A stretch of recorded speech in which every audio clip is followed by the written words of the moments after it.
Are you a current or future physician assistant wanting to learn more about finances?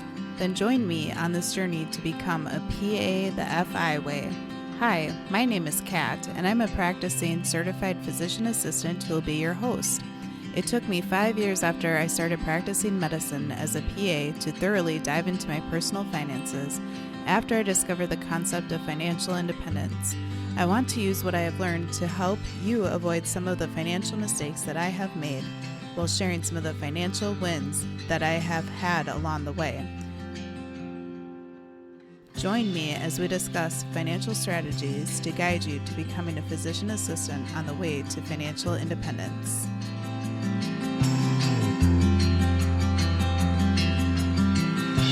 Hey there, and welcome back to the PA the FI Way podcast. I'm your host, Kat, and I wanted to thank you for joining me on the show today to take a listen how you can be a PA on your way to financial independence.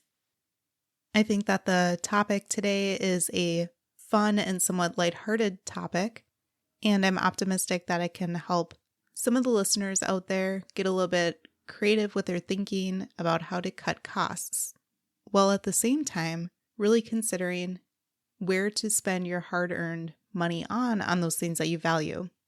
So I'm going to be talking about how you and your future spouse can have savings when it comes to getting married and your wedding day. Although I will include a lot of different examples and details, please keep in mind that certainly this conversation and list is not all-inclusive as to how you can save money for your wedding. I also would like to note that everyone's style, and again what they value in life, but also different cultures view weddings completely differently than others. So some couples out there may be more laid back, more casual in general, while others may be more elegant or sophisticated, so to speak, for some adjectives. While even others may have cultures that it's very traditional to spend lavishly on weddings because they're a huge deal in the cultures that people come from. So certainly not all of these considerations or suggestions will be applicable to every single person listening to this episode. But I hope that you can glean some information and just be thoughtful and mindful on your spending when it comes to your wedding. It's that time of year where it is wedding season, so I think that a lot of people tend to get married in the spring and in the summer, so I think that this information can be timely for a lot of people out there. So let's first talk about a step before the actual wedding actually occurs. And that would be, let's talk about engagement rings when a couple gets engaged.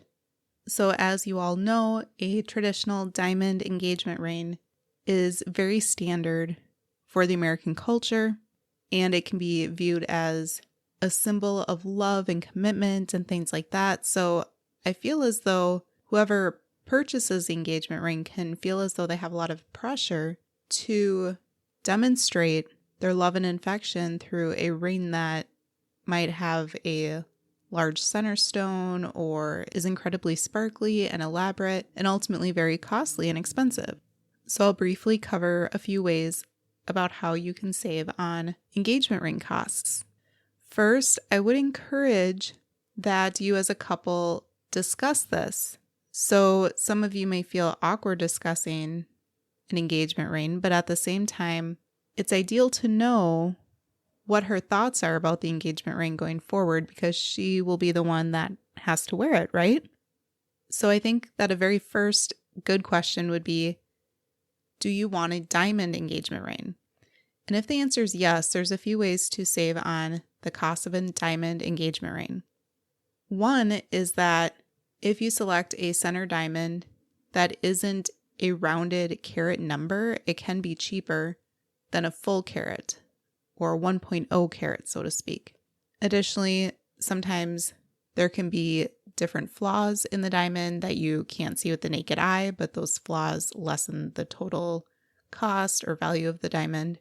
You could also consider using a diamond engagement ring that is a family heirloom or a gift from a family member that has been passed down through the generations. Or you could even consider getting a diamond engagement ring used and shop for a vintage or antique look. And sometimes you can find them out there that are really cool and unique looking, even though you aren't technically the first person to own this piece of jewelry. You can ask yourself, well, does that really matter going forward?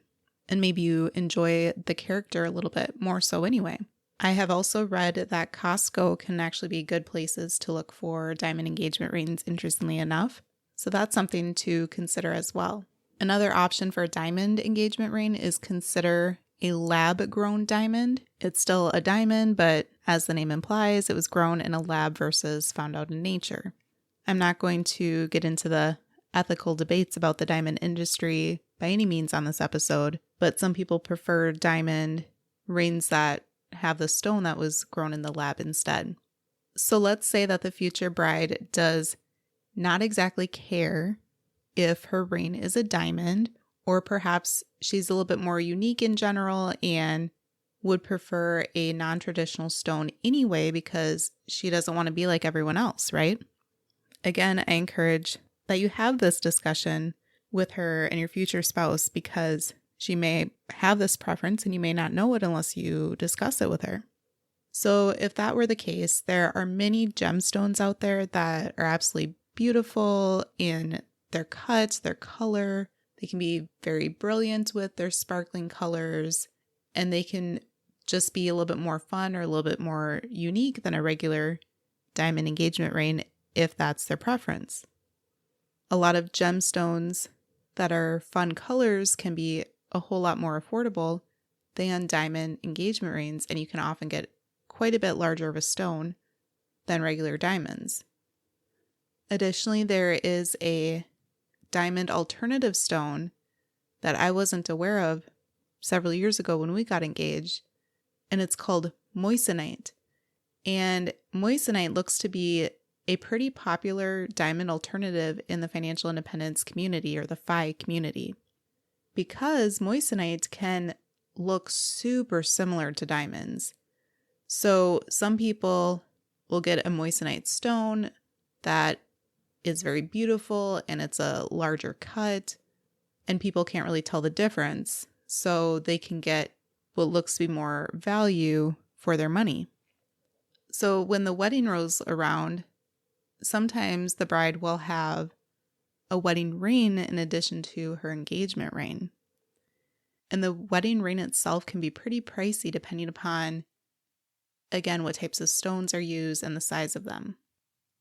Some engagement rings lend their style to potentially include 2 wedding bands that the engagement ring sort of sits between. So that could be, pretty expensive because you have 2 rows of diamonds or whatever other stone as well. So that's something to be mindful of. Some brides will elect not to have a wedding band too. They'll just use their engagement ring. So let's talk about wedding bands for males or the groom. Often those are way more affordable than the female rings traditionally, because they are usually made out of metal. Sometimes they're made out of even fancy wood. Some wedding bands that grooms will wear will have diamonds in them. It just kind of depends upon, again, his style and if he's more blingy or more flashy, so to speak. So my husband had a wedding band that was a few $100s that was made out of a metal. I believe it was tungsten, if I remember correctly. And we were ice fishing and he was wearing gloves, and he took his gloves off and the ring fell down the fishing hole to the bottom of the lake, unfortunately.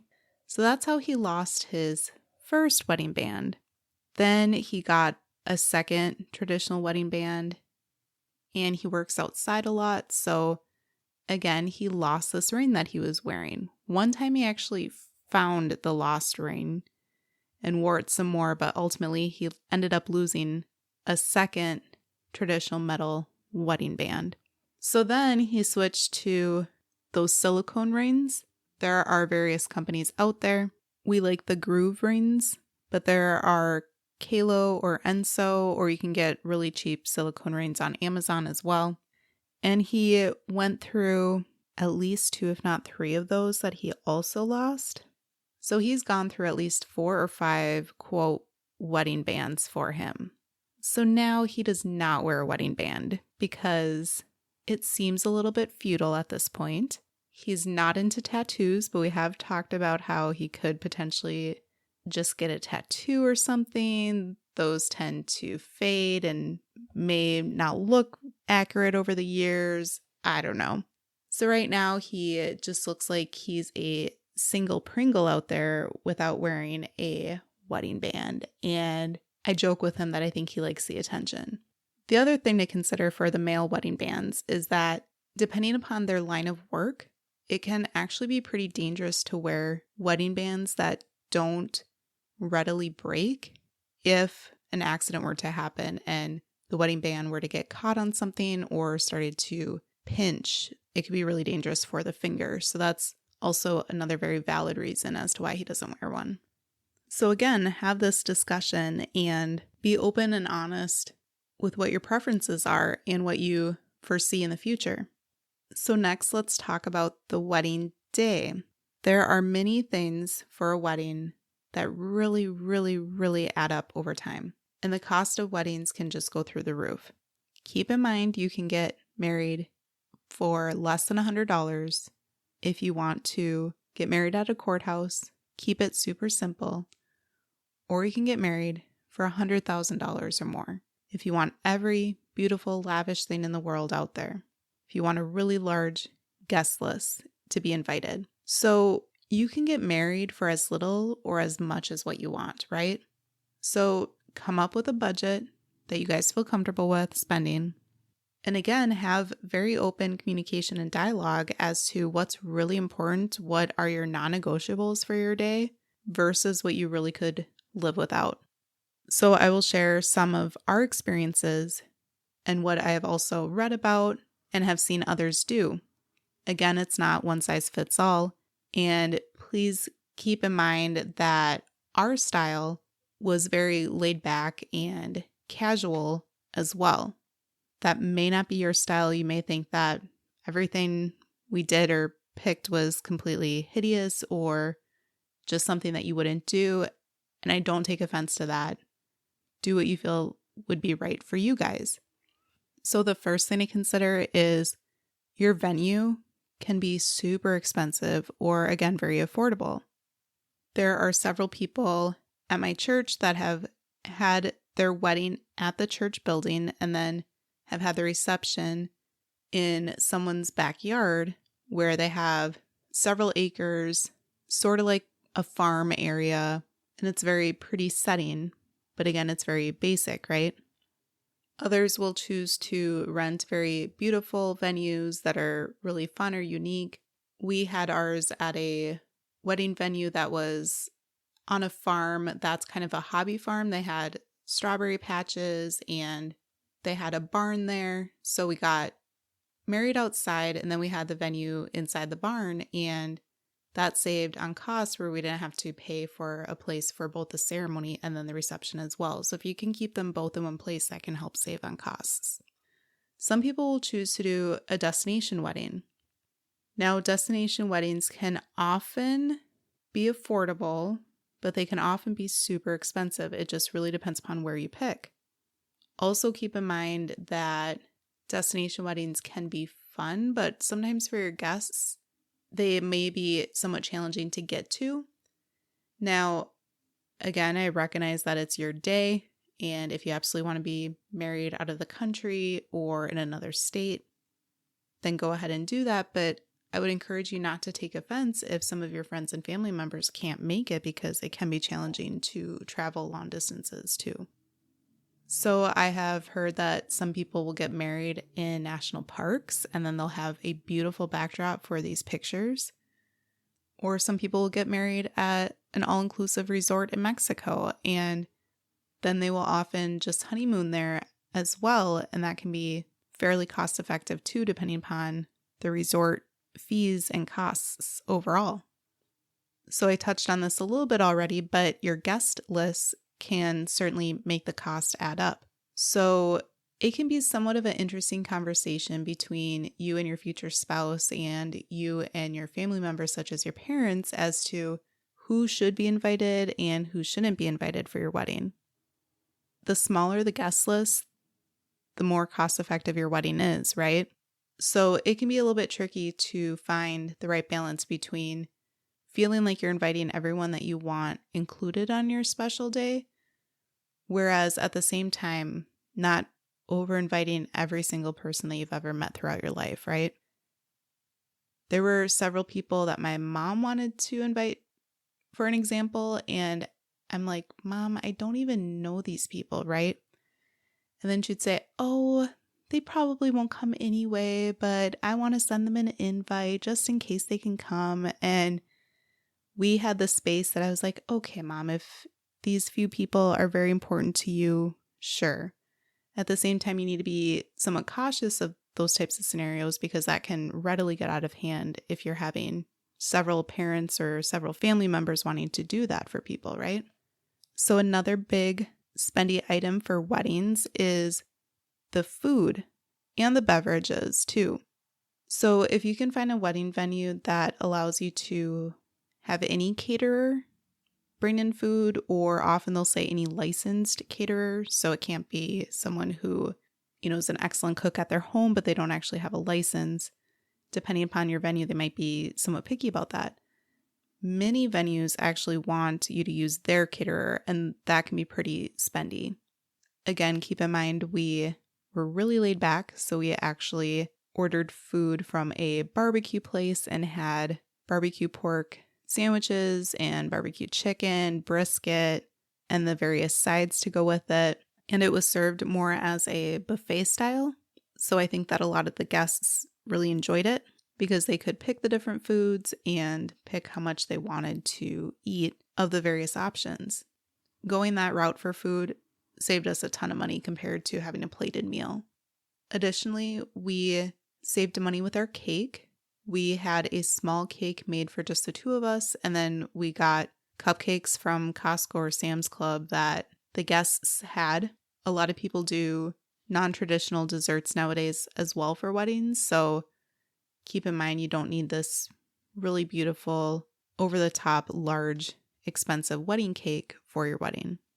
Photographers and videographers can certainly be fairly expensive, but I personally feel as though those memories are worth spending some money for. So definitely shop around, talk to friends and family members, see if you can get some referrals or recommendations.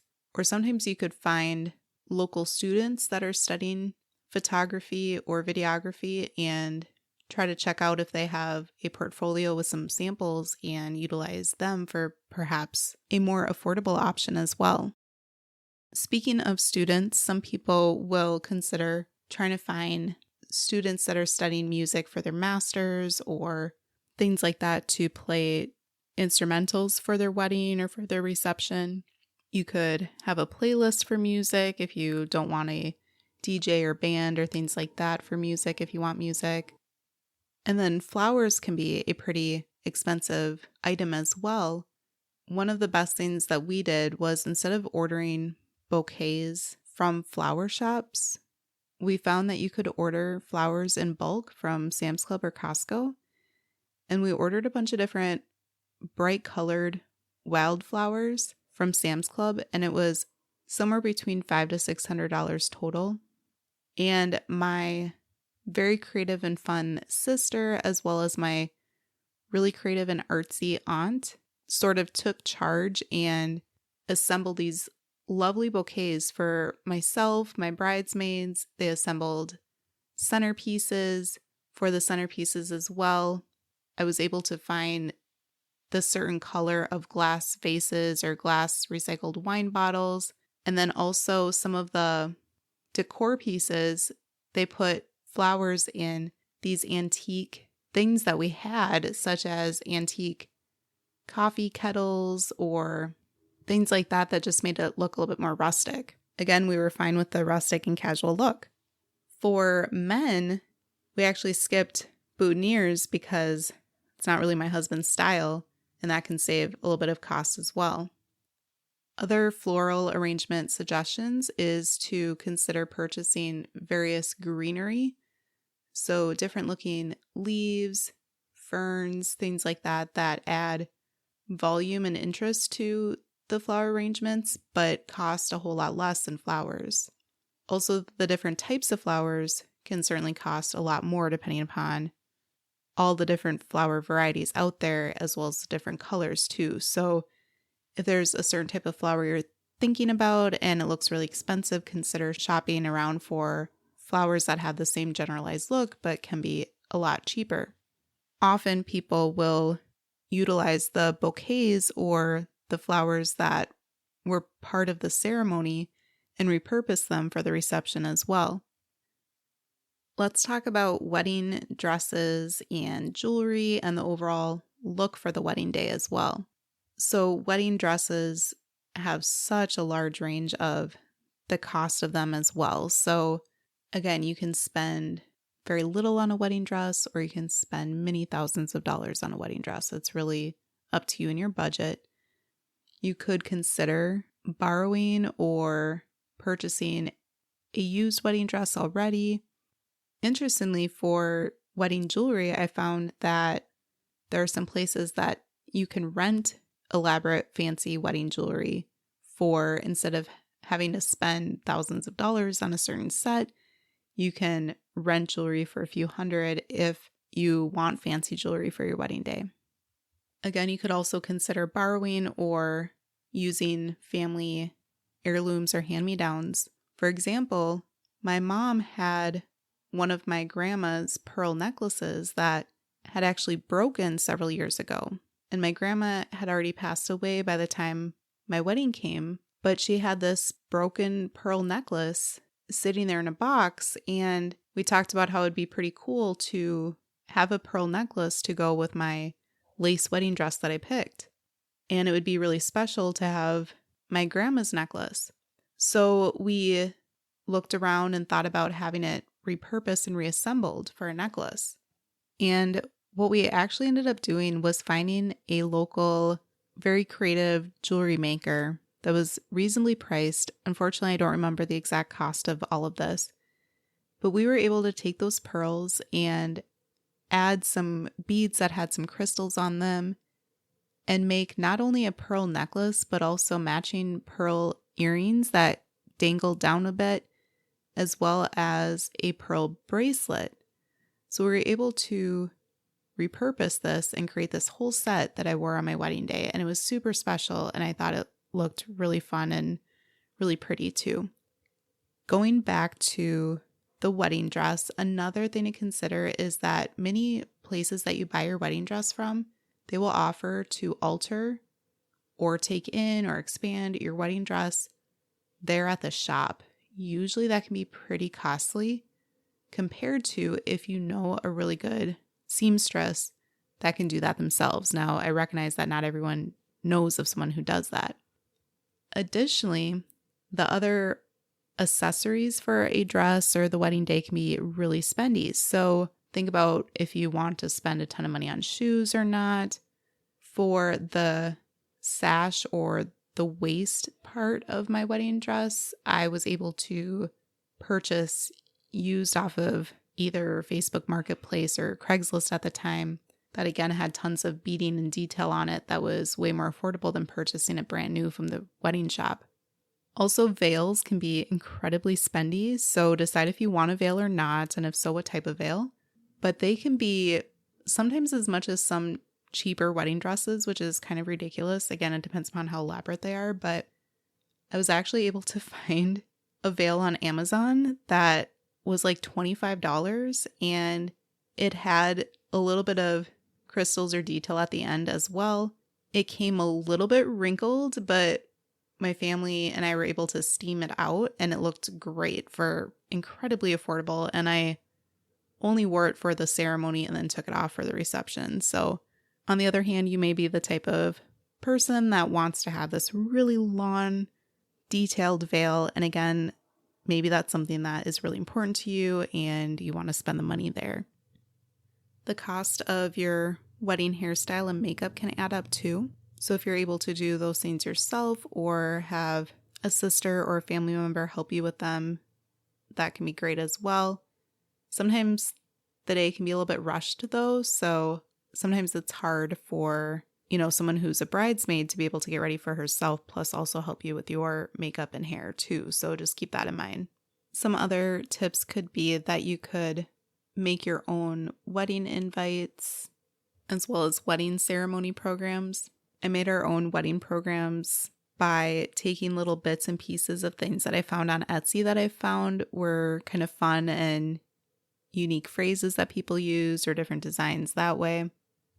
And then you could also keep in mind whether or not you really want to have a wedding favor or not. And if so, consider something that isn't super costly. Sometimes people will have a photo booth, which we ended up doing, and we enjoyed it as well as our guests. That is more expensive though than perhaps, say, having a Polaroid camera available for guests to use and get their pictures that way. Also, for some fun or entertainment at the reception, because ours was more laid back or casual, we had different yard games such as giant Jenga. And then also we even had a campfire where people could make their own s'mores, and of course a coffee bar. Well, those are the ideas that I have for you today, and I recognize that they are not completely all-inclusive. And again, I really hope that the main point of this episode is to encourage you to really consider those things in life and for your wedding day that you feel like you really want to have versus could probably do without. Weddings are so expensive, and truthfully, whether you're a current or future PA listening to this episode, because of the nature of the cost of PA school, your money likely could be used in many other places as well. Maybe you have a more affordable wedding and then you put more money towards your student loans, which sounds super boring and not fun. Or maybe you have a very affordable wedding, but then you decide to have a more fancy honeymoon because you value travel and value those types of memories as well. The other thing for your wedding is that the wedding day goes by so fast. Everyone says it, but it is so true. So I really encourage you to ask yourself, is it really worth that much money for the one day? Again, have lots of communication with your future partner and spouse because it is so important that you guys are on the same page, especially with something as important as your wedding. I had a lot of fun creating this episode. It had me reminiscing a little bit of our wedding. So I'll probably share a few pictures from our wedding over on Instagram when this episode airs. So you can go over to @PA_the_FI_way if you'd like to take a peek. I'd love to hear if you have any suggestions of how to keep wedding costs low as well. So please share your ideas as well on social media, whether over at Instagram or Facebook. And then I also hope that you all have a wonderful 4th of July weekend coming up here. Many of you will have the day off on Monday, so you'll have a long weekend. So I really hope that you're able to enjoy it with your friends and family. As we are, we're planning on heading up to my husband's family's cabin for the weekend again. Some of his extended family will be in town too, so we're really looking forward to that. And then for those of you that work in specialties of medicine where you don't have the day off, thank you for all you do and for your hard work. I also wanted to announce that I've been in the process of converting my website over to a different platform, so you'll very likely see a new fresh look over at PA_the_FI_way.com if you'd like to check it out. I'll have more information there about individual personalized coaching or group coaching if you're interested in either of those, as well as some other informative ways that you can learn more about financial independence as a current or future PA. So thanks for taking a listen, and I'll see you back next week.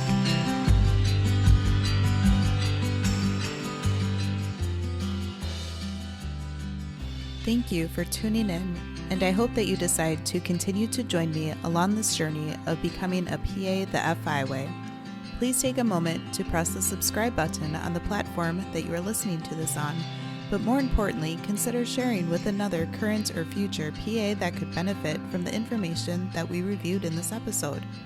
Take care and have a great rest of your day. Until next time.